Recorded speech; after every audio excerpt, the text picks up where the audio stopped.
Mama Chicks, nakita mo naman sobrang lamig nito Oo. mga nakaraang araw. Oo, Kahapon totoo. nga po, naitala daw ang ilan sa mga pinakamababang temperatura dahil pa rin po sa northeast monsoon o amihan.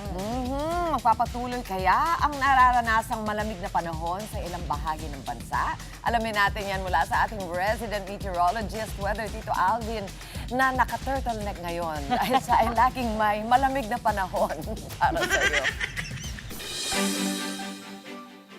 Good morning kapatid at good morning Mama Dims at Mami Chiki. Ulat panahon na po tayo ngayong araw ng Lunes. Nitong weekend nga ay naranasan natin ang huling bugso at medyo may kalawakan po ito ng ating amihan bago pumasok ang panahon ng tag-init.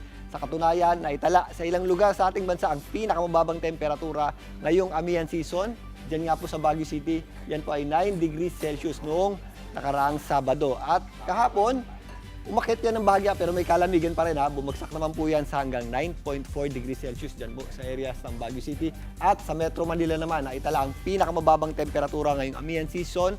Yan po ay kahapon sa 17.1 degrees Celsius. Ang ilang areas pa naman medyo mababa ang temperatura natin. Diyan po sa Bulacan, bumagsak nga yan sa hanggang 16 degrees Celsius at sa Tanay naman ay bumaba pa yan sa hanggang 16.8 degrees Celsius. Sa ngayon, nagpapatuloy po ang epekto ng amihan pero unti-unti na po yung humihina. Yan po ay nag-extend na lamang po dito sa areas ng Visayas at Mindanao. At kung papansinin nyo dito sa ating wind map, magpapatuloy pa yung ating amihan sa susunod na 2 araw pero umaatras na po yan Aasahan na po natin na unti-unti po yung ating pag-init ng panahon.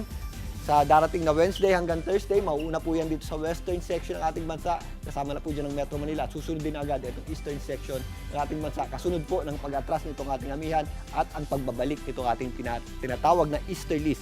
Yan naman po ang ating iindahin sa darating na weekend, ang tindi po ng init ng panahon. Pero sa ngayon, i-enjoy muna natin at namnamin ang malamig na panahon dulot ng amihan o northeast monsoon, lalong-lalo na sa gabi at madaling araw. Dito nga sa Mindanao, dito sa Metro Manila, magiging maliwalas po ang panahon natin, magiging maganda po ang sikat ng araw sa tanghali hanggang hapon at possible po yung ating mga dagdiang maihinang pagulan at may kalamigan pa rin po sa gabi at madaling araw. Pero sa tanghali po since medyo manipis po yung ating kaulapan, mainit po yung sikat ng ating araw. Pero malamig pa rin po yung ating hangin at meron tayong mga breezy at medyo mahangin na kondisyon. Sa areas po ng Mindanao, magiging maliwalas din po yung ating panahon, magiging maganda po ang sikat ng ating araw. Wala naman po tayong inaasahang malawakang pagulan, maliban lang kapag meron tayong mga thunderstorms na nangyayari tuwing hapon at gabi. Maliwalas sa panahon din po ang ating aasahan sa malaking bahagi ng Visayas, pero posible rin po yung ating mga isolated o localized na pagulan na thunderstorms at may kalamigan pa rin po sa gabi at madaling araw, lalong-lalo na sa eastern section ito. Dito naman po sa areas ng Luzon,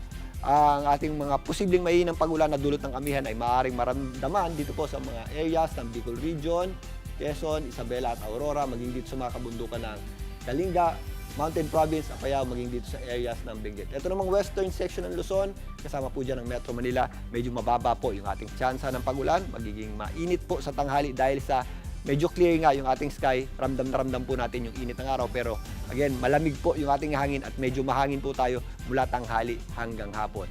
At kung may mga pagulan tayo, dahil medyo mababa yung ating tsansa ng pagulan, yan po ay mga daglian lamang o may hina lamang. Kadalasan nga nangyayari tuwing hapon at gabi. At magpapatuloy pa po yan in the next 2 to 3 days. Bango na mga kapatid, ang ating araw po ay malapit na sumikat, 6:03 ng umaga at muli po yung lulubog, mamayang 6:06 ng hapon. At yan po muna ang latest sa ating lagi ng panahon ngayong Lunes ng umaga. Muli ako po ang inyong Weather Tito Alvin, lagi may panahon para sa'yo.